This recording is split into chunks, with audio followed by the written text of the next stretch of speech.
Ito po ang ZN Anime Tagalog Recap. Sa seryeng ito ay tungkol sa batang na reincarnate ng paulit-ulit sa loob ng 3.5 bilyong taon sa iba't ibang uri ng species. At sa huli ang ipinanganak bilang isang sanggol ngunit walang ibang nais ay mamatay dahil siya ay pagod na. Ngunit ang Diyos sadyang mapaglaro at ang buhay niya ay napakalungkot upang siya ay magbago. Ating tunghayan ang naging buhay ni Ziren sa mundong ito at kung paano siya nabuhay. Sa nakaraang episode nakita natin si Ziren na namatay ang kanyang ina sa pagprotekta sa kanya at siya ay tumakbo sa kabilang direksyon upang makalayo sa lugar. Nakita ito ng kapitan at sa tingin niya ay nanghina na si Ziren. Pero actually, pumipili lang siya ng magandang libingan para sa kanila. Agad na kinuha ng kapitan ang kanyang mga tauhan at sinundan siya. Ang dahilan kung bakit mainit na hinahabol niya si Ziren. Ito ay dahil sa pagmamataas at pagkamausisan ng tao tungkol sa hindi alam. Hinabol nila siya hanggang sa parang ng mga wildflower. Nakita nila si Ziren na huminto sa harap ng kanilang sasakyan. Natigilan at nagtaka ang kapitan. Pagkatapos tumawa siya at lumabas ng sasakyan. Tumatakbo ka. Bakit hindi ka tumakbo? Mukhang hindi siya naririnig ni Ziren. Itinaas ang kanyang mga kamay para matakpan ang kanyang mga mata. Patawarin niyo ako sa mga taong napatay ko. At para sa mga taong pinatay ko kanina. At para sa mga taong mamamatayan ngayon. Lahat naman sila ay may nanay, diba? Lahat sila mahal. Katulad ko. Nagkamali man ako. Pero paano naman kayo? Walang katapusang pagpatay, pagsira pa ng lahat. Seeing Ziren in this godful state of mind. Sinusubukan ng isa sa kanila na barilin si Ziren. Ngunit pinigilan siya ng kapitan. Tumingala si Ziren sa langit na walang ekspresyon ang mukha. Lagi akong may tanong. Bakit ako napunta dito na may kapangyarihan ng 10,000 reinkarnasyon? Ngayon alam ko na. Nabuhay ako para sirain kayong lahat. Katatapos lang magsalita ni Ziren. Tumalon si Ziren ng napakataas sa ere. Nahulog na parang bomba. Ang mga tao sa lupa ay natulala. Bago pa sila makapag-react, bumagsak si Ziren sa sasakyan at namatay ang mga tao. Ang natitira na lang ay ang kapitan sa ilalim ng malaking bato. Isang malamig na tingin ang binigay ni Ziren sa kanya. Dahan-dahan siyang lumapit sa kanya at sinabing, "Bakit mo ako pinapuntahan at para manggulo? Bakit mo pinatay si Inshi?" Pagkatapos ay yumuko siya at iniunat ang kanyang kanang kamay upang palakasin ang kanyang lakas. Nagkaroon ng putok at bumulwak ang matingkad na pulang likido.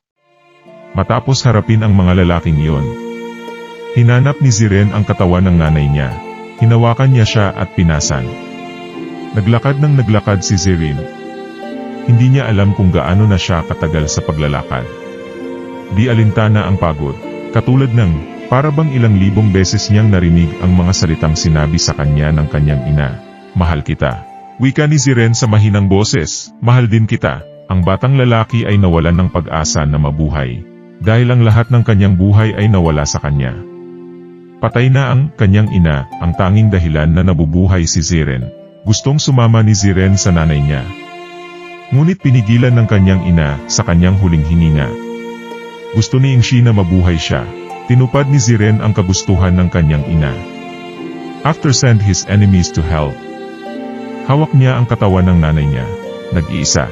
Umalis siya sa lugar na ito ng may halong emosyon at kalungkutan. Ginugol ni Ziren ang 12 taon na ito kasama ang ina. Kung ikukumpara sa bilyon-bilyong taon, ito ay isang maikling sandali lamang. Ngunit ang sandali na ito, pinaramdam nito sa kanya ang labis na pagmamahal at labis na kaligayahan. Pero wala na ang kanyang ina. Pagkatapos nun, si Ziren ay nag-iisa walang kasama, kundi ang sakit sa kanyang puso. Ang natitira ay ang mga salita ng kanyang ina. "Mabuhay ka." Ayan ngayon. Walang patutunguhan na gumagala si Ziren sa naghihingalong hiling ng kanyang ina. Hindi niya namalayan na taglamig na, sa gubat. Isang lalaki ang maingat na nakatingin sa isang ibon sa di kalayuan. Itinaas niya ang kanyang baril at tinutukan ito. Bago makaramdam ng kakaiba ang ibon, hinila niya ang gatilyo at ipinadala ang ibon sa langit. Masiglang, masaya siyang pinulot ang nahulog na ibon. Isang bata ang lumitaw bigla kung saan. Nang makitang ang batang lalaki ay nakasuot ng basahan at manipis, tulad ng isang maliit na pulubi, agad namang lumapit ang lalaki at tinanong kung saang pamilya siya galing.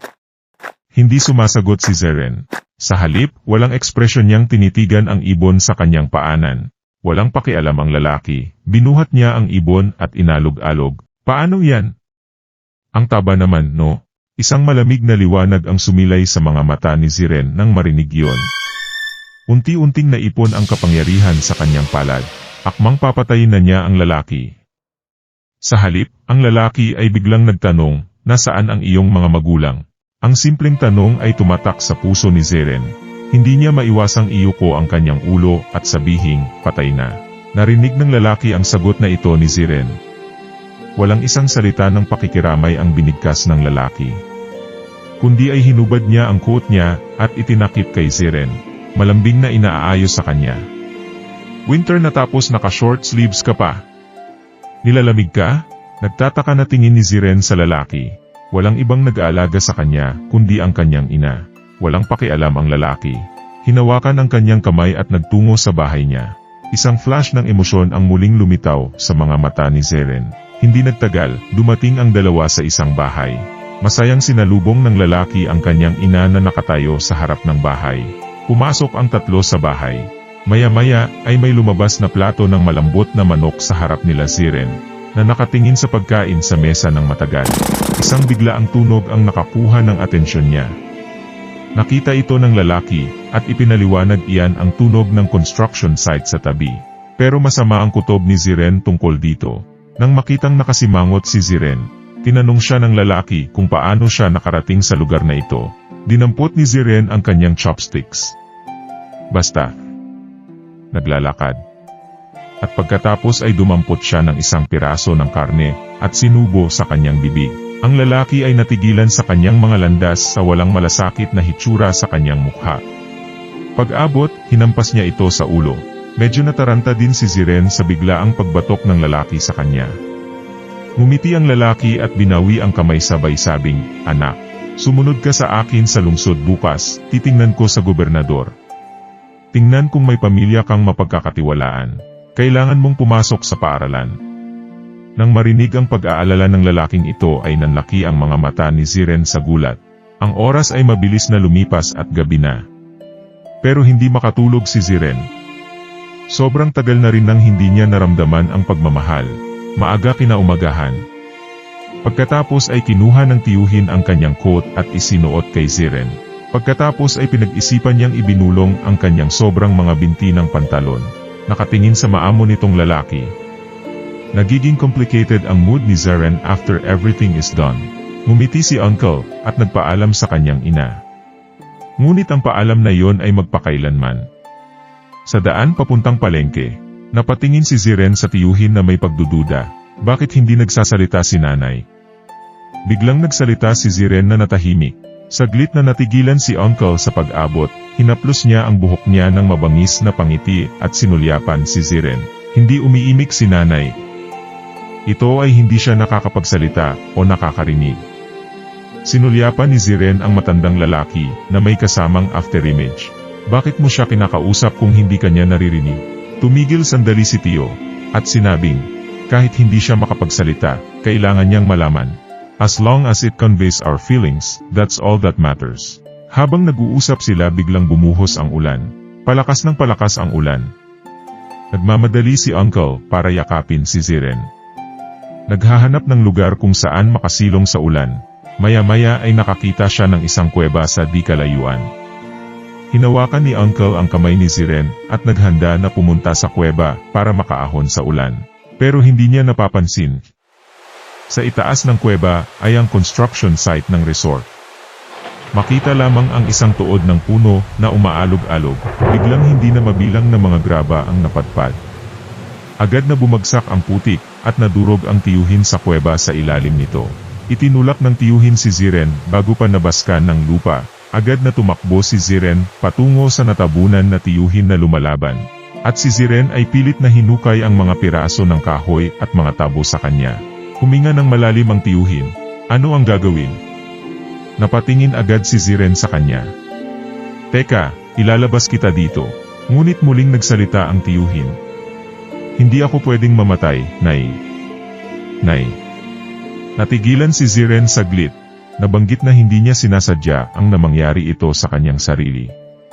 Nang nag-aalalang nasabi niya kung ano ang gagawin. Nag-aalala siya tungkol sa kung paano mabubuhay ang kanyang ina pagkatapos kung siya ay mamatay. Pero napaka-unfair ng Diyos. Napapikit ng tuluyan ang maamong tiyuhin ang kanyang mga mata at tumigil sa paghingan. Si Ziren sa paggalaw ng kanyang mga kamay, tumingala sa bundok sa itaas. Ang lugar kung saan ang construction ay sa itaas ay isang resort.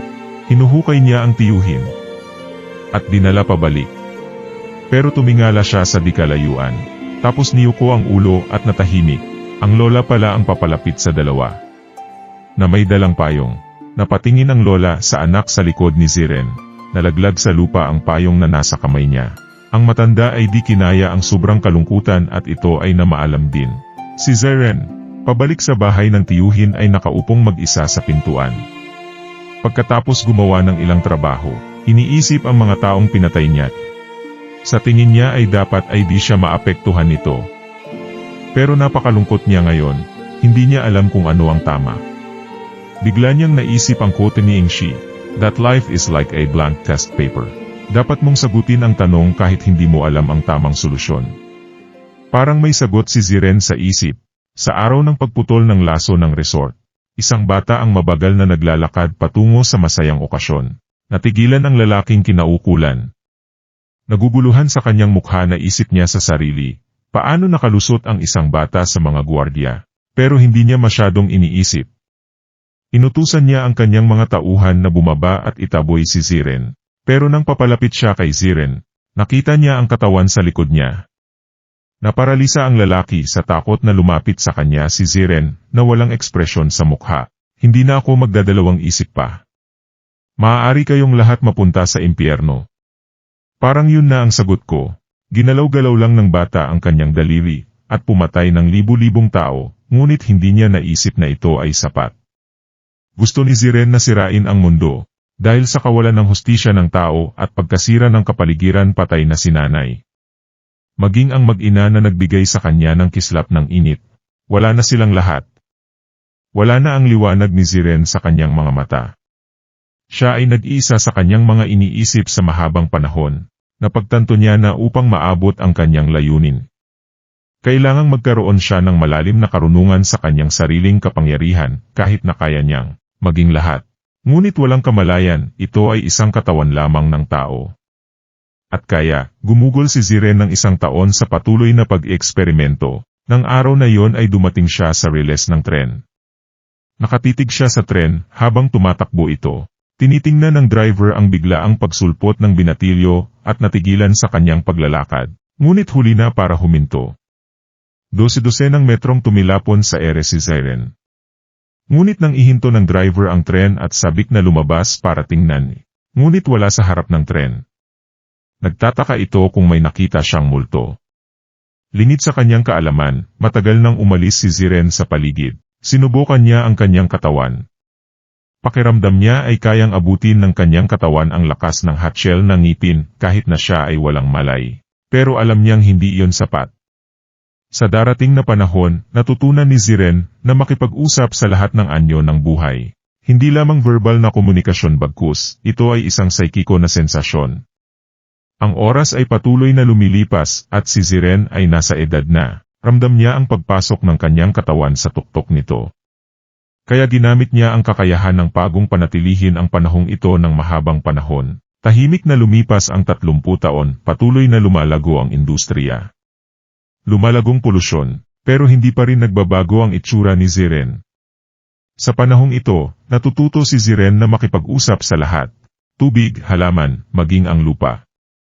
Ngunit malinaw niyang naramdaman na ang Earth ay may sakit.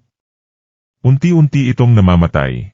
Dahan-dahang pinagkadalubhasaan ni Ziren ang lahat ng kanyang kakayahan. Nagagawa pa niyang isynthesize ang kanyang mga kakayahan. Sa tingin niya, oras na para tapusin ito. Isang 60 taong gulang na batang lalaki ang gustong sirain ang mundo. Dahil ang nanay na minsang nagbigay sa kanya ng pagmamahal.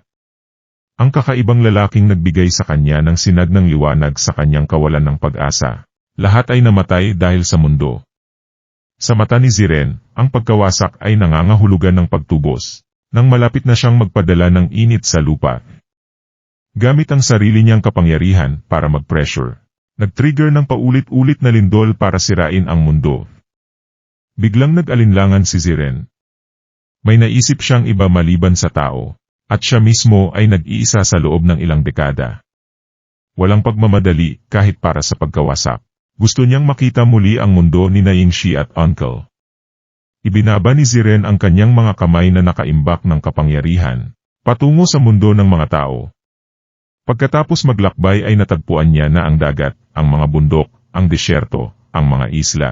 Walang lugar na hindi maaabot ng tao. Maging ang mga landas na dating napuno ng halimuyak ng mga bulaklak, naging malamig na daan. Napatigil si Ziren sa kanyang kinatatayuan. Sa tingin niya ay oras na para sa pagkawasak.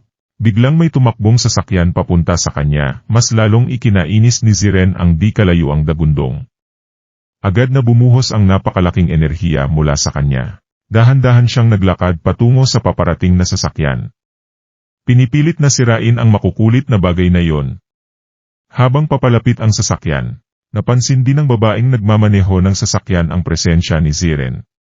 Nagpanik siya at umiwas para maiwasan ito. Ngunit ito ay masyadong malapit upang maiwasan. Pero nang mabangga na ng sasakyan si Ziren, natigilan siya sa kinatatayuan niya, dahil kamukhang-kamukha ng babaeng nasa kotse ang maamong si Yingxi. Samantala, isang malaking bato ang biglang gumulong pababa sa burol. Malapit na itong tumama sa bubong ng sasakyan. Sa pagbabalik sa kanyang katinuan, agad na sinalag ni Ziren na nabasag ang malaking bato sa isang suntok. Nakapikit ang babae at nanginginig sa takot. Dahan-dahang iminulat ng babae ang isang mata niya. Biglang lumabas ang ulo ni Ziren. Tumingin sa batang lalaki na may mahabang buhok at asul na mga mata. Akala ng babae ay may nakita siyang multo. Napasigaw siya sa sobrang takot. May malakas na ingay at bumagsak ang isang malaking bato na diretso itong tumama kay Ziren ng malakas. Kumalat agad ang sakit sa buong katawan niya. Nakita ito ng babae at tinapakan ang gasolinador ng sasakyan. Inihagi si Ziren ng ilang dosenang metro. Hindi mawari nang nahulog na si Ziren. Nagagawa ng katawan na mapanatili ang lakas nito kahit na ito ay walang malay. Pero bakit masakit pa rin? Hanggang sa nag-aalalang tumakbo palapit sa kanya ang babae, nagpakita ng kaba. Naisip ni Ziren ang pangangatwiran sa likod nito sa dahan-dahang pagpikit ng kanyang mga mata. Isang pakiramdam na matagal nang nawala sa kanya. Ngunit muli, pinagbiro siya ng mga Diyos. Binuksan ni Ziren ang kanyang mga mata. Nakatingin sa kakaibang paligid at kakaibang tao. Agad na bumangon at pinagmamasdan ang paligid. Nakita ng nurse lady na nagising si Ziren. Itanong agad sa kanya ang kanyang pangalan at tirahan. Napakamot sa ulo si Ziren, baka sa mukha niya ang pagkalito. Pareho silang natigilan saglit nang makita ang ekspresyong ito sa kanyang mukha. Sa sandaling yon, nakalimutan talaga ni Ziren ang kanyang pangalan, hanggang sa pumasok sa isip niya ang babae. Biglang naalala ni Ziren. Tumingin siya sa dalawang tao at sinabi ang salitang, "Ang pangalan ko ay Ziren." Biglang nagising ang kumatos na ito. Sa gulat niya, napagtanto niyang nawala lahat ng alaala niya maliban sa pangalan niya. Maging ang maamong babae ay malabo lamang na sumagi sa kanyang isipan. At doon dumating ang attending physician. Nakatingin kay Ziren sa kanyang kama sa ospital, hindi alam ang kanyang address, hindi alam ang kanyang pagkakakilanlan, nawala ang kanyang memorya. Nakatingin lang siya kay Asien. Iginala ni Asien ang kanyang mga mata nang walang magawa sa susunod na 3 buwan. Hinanap nila ang mga taong nasa 20 hanggang 40 na pangkat ng edad. Wala akong malaman tungkol kay Ziren. Maging ang mga security camera sa lugar kung saan siya nasugatan ay hindi nakakuha ng anumang larawan niya. Napabuntong hininga si Asien. 1,000 beses na niyang narinig ang parehong bagay. Nagtanong ulit si Asien kung ano ang gagawin. Awkward na ngumiti ang staff matapos masusing pag-aralan ang sitwasyon ni Ziren. Mas maganda siguro kung may guardian siya. Sandaling hindi nag-react si Asien. Hanggang sa inulit niya ito ng ilang beses, ay napagtanto niya kung ano ang ibig sabihin ng staff. At ganoon din, inangkin ni Asien ang isang 3.5 bilyong taong gulang na mabuting anak, at ang kanilang mga tadhana ay magkakaugnay. Pagkatapos magreklamo at suriin si Ziren sa labas ng ospital, lumabas sila sa kalye. Napansin ni Ziren ang kakaibang mood ni Asien, hindi maiwasang tanungin siya ni Ziren, ano ang mali? Bumalik ang tingin ni Azen sa kanya. Sa totoo lang, naging ganito ka dahil sa mga bumabagsak na bato, at hindi ko kailangang makaramdam ng pananagutan o pagkakasala para sa iyo. Mukhang naguguluhan si Ziren. Ano ang mali at kung sino? Bakit pare-pareho lang ang sinasabi mo? Hindi niya namalayan na sinasabi ito sa kanya. Hindi naman masyadong nagpaliwanag si Azen. Tumakbo ito palapit sa kanya. Para sa ikabubuti mo, nirehistro kita na 24. At 34 na ako, mas matanda. May muwang si Ziren sa mukha. Galit ka ba dahil mas matanda ka sa akin? Walang imik si Azen. Sinusubukan lang niyang sabihin kay Ziren na dapat siyang magsalita ng magalang sa mga taong mas matanda sa kanya. Ngunit ang hindi niya namamalayan ay, ang lalaking ito dito ay isang 3.5 bilyong taong gulang na nilalang. Ibinaling niya ang kanyang ulo, at sinabihan si Ziren na sundan siya pagkatapos niyang muling bigyan ng babala na dapat itong magsalita ng may paggalang. Paghahanda na humanap muna siya ng trabaho at tirahan. Hanggang sa bumalik ang alaala niya. Ngunit si Ziren ay naglaro ng isang huligan. Hinawakan niya ang kamay ni Azen. She shook Ziren off with a look of anger and said, I told you so, diba? Hindi mo basta-basta mahawakan ang kamay ng isang tao. Mukhang kinakabahan ang bata at nagtanong, bakit? Naramdaman ni Azen na sumakit ang ulo niya, pero hindi niya masabi kung bakit. And she can only tell Ziren helplessly. You have to get permission to hold hands. Ngumuso si Ziren at agad na nagtanong, pwede ko bang hawakan ang kamay mo? Napabuntong hininga si Azen. Umikot ang ulo para paalalahanan ang bata, sabi ng salute after hearing Ziren say you. She grabbed the boy's hand. Biglang isang imahe ang pumasok sa isip ni Ziren na si Azen, na napansin ang pag-aalinlangan ni Ziren, ay napalingon siya. Napagtanto niyang naluluha na si Ziren. Tinanong niya si Ziren kung bakit siya biglang umiyak. Si Ziren, gayunpaman, ay may biglaang panginginig sa katawan o, bakit ako naluluha? Siya mismo ay hindi alam. Siguro ang paglimot ay ang pinakamagandang paraan para gumaan ang buhay. Yes, at tama dahil to forgive is to forget. Kaya guys, to live a peaceful life. Live the past and learn to forgive. Anyways, maging banayad ang buhay ni Ziren. Kung wala ang alala ng nakalipas, si Ziren, na nawalan ng alaala, ay inampon ni Azen, na dinala siya sa isang coffee shop. Gusto niyang kunin ng kanyang kaibigan si Ziren at magtrabaho sa kanyang shop. Tiningnan ni Jiajia ang hindi nakakapinsalang si Ziren. Sa puntong ito, biglang nagsalita ang hindi matalinong si Ziren. Anong tinitingin-tingin mo? Ang walang galang na ugali na ito ay naging marka ng tanong sa kanyang mukha. Bumaba sa freezing point ang kapaligiran. Hinimok niya si Azen na isuko ang pag-aampon kay Ziren, at ipinahayag ang kanyang hindi pagsang-ayon kay Ziren na nagtatrabaho sa tindahan. Kahit na ito ang iyong tahanan. Pero tignan mo siya, sobrang tanga niya, at hindi siya marunong maging magalang. At nawala ang alaala niya, hindi ko nga alam kung mabait siyang tao. Paano mo siya pinagkakatiwalaan at dinadala sa bahay para amponin? Alam ni Azen na hindi ito maganda. Ngunit naalala niya na nawalan ng alaala si Ziren dahil sa kanyang sarili. Ang nakakaawang pagmumukha niya. Azen's anemic sense tells her that Ziren is a good man. Napatingin naman kay Ziren sa kwarto ang dalawa na tumigil na sa pagtatalo, seeing Azen looking at herself. Ziren gives a cute smile. Ito ay isang instant hit sa puso ni Jiajia. Sa wakas ay napagtanto ni Jiajia kung bakit siya kinupop ni Azen. Napakasweet ng batang ito. Si Jiajia ay nakakaramdam ng matinding sakit ng ulo. Sa huli, kailangan niyang sumuko sa katigasan ng ulo ni Azen. Inayo si Ziren na manatili sa bakanting kwarto sa itaas ng coffee house. Pero hindi niya inaasahan na tatanggi ang inosenteng si Ziren. Gusto kong makasama si Azen. Ngunit sinabi ni Azen na hindi.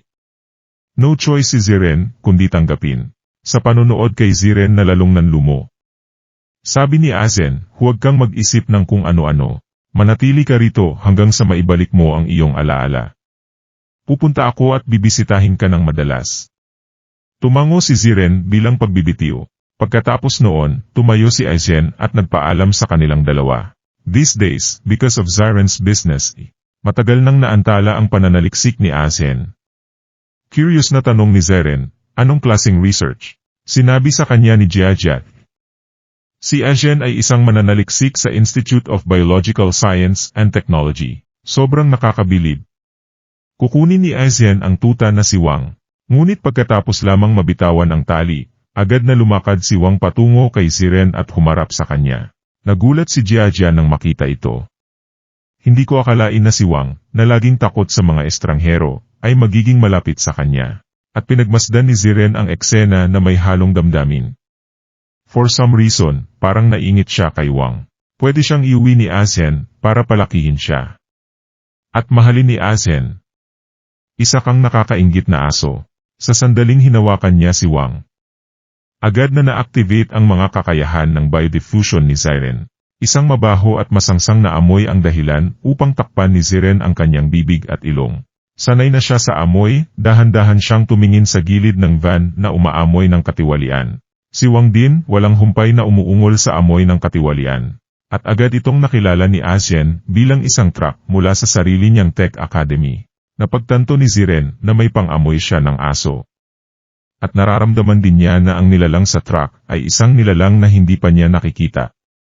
Pa-comment po sa baba na yes kung nais nyo po ipagpatuloy ang sharing ito. At salamat po sa patuloy na pagtangkilik sa Zine Anime Tagalog Recap. Please don't forget to like and comment down below, and pa-subscribe po and pa-hit din po ng notification bell for more update.